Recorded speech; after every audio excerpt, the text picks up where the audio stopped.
ఈ 36వ కీర్తనలో 8వ చరణం చూడ ఒక మాట ఉంది అక్కడ. నీ మందిరము యొక్క సమృద్ధి వలన వారు సంతృప్తి నందుచున్నారు. నీ ఆనంద ప్రవాహములోనిది నీవు వారికి త్రాగించుచున్నావు. చూడండి, మందిరం అంటే చాలా మందికి ఇష్టం ఉండదండి. దేవుని ఆలయం అంటే చాలా మందికి ఏదో అన్నట్టుగా ఉంటారు. ఎవరైతే దేవుని మందిరములోకి వచ్చి దేవుని సన్నిధికి వచ్చి దేవుని సన్నిధిలో భయముతో భక్తి చేయడానికి ఇష్టపడతారో వారికి దేవుడు మందిరం యొక్క సమృద్ధి వలన వారు తృప్తి నందుతున్నారు అంటున్నారు. తృప్తి. దేవుని మందిరంకి వచ్చినటువంటి వారు కొంచెం తిన్నా కానీ తృప్తి కలిగిస్తాడు దేవుడు. దేవుని మందిరంకి వచ్చి ప్రార్థించుతున్నటువంటి వారు ఎవరిని వారికి కొంచెం ఉన్నా కానీ మనస్సుకు శాంతినిస్తాడు, హృదయానికి నెమ్మదినిస్తాడు, శరీరానికి ఆరోగ్యాన్ని ఇస్తాడు. ఎందుకంటే ఆయన మందిరంలో నువ్వు నివసిస్తున్నావు కనుక, ఆయన మందిరాన్ని గురించి నువ్వు ప్రార్థిస్తున్నావు కనుక ఆయన మందిరం యొక్క మేలుతో నీకేమిస్తాడ? తృప్తి. తృప్తి. కొంతమందికి ఎంత ఉన్నా కానీ తృప్తి ఉండదు. 10 ఎకరాల పొలం ఉన్నా తృప్తి ఉండదు.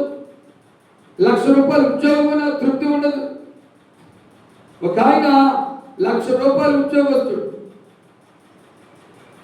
అది చాలక అలా ఆవిడ ఖాళీగా కూర్చుంటుందని ఏమండి చిల్లర కొట్టు పెట్టాడు. ఏ కొట్టు?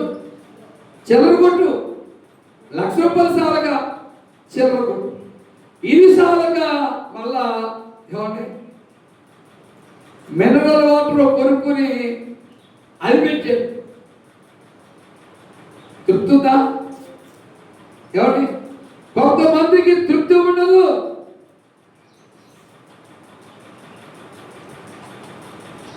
ఈ పాఠకాల సమయంలో పరిశుద్ధాత్మ దేవుడు చెప్తున్న మాట ఏమిటంటే నీ మందిరం యొక్క సమృద్ధి వలన వారు తృప్తి నందుతున్నారు.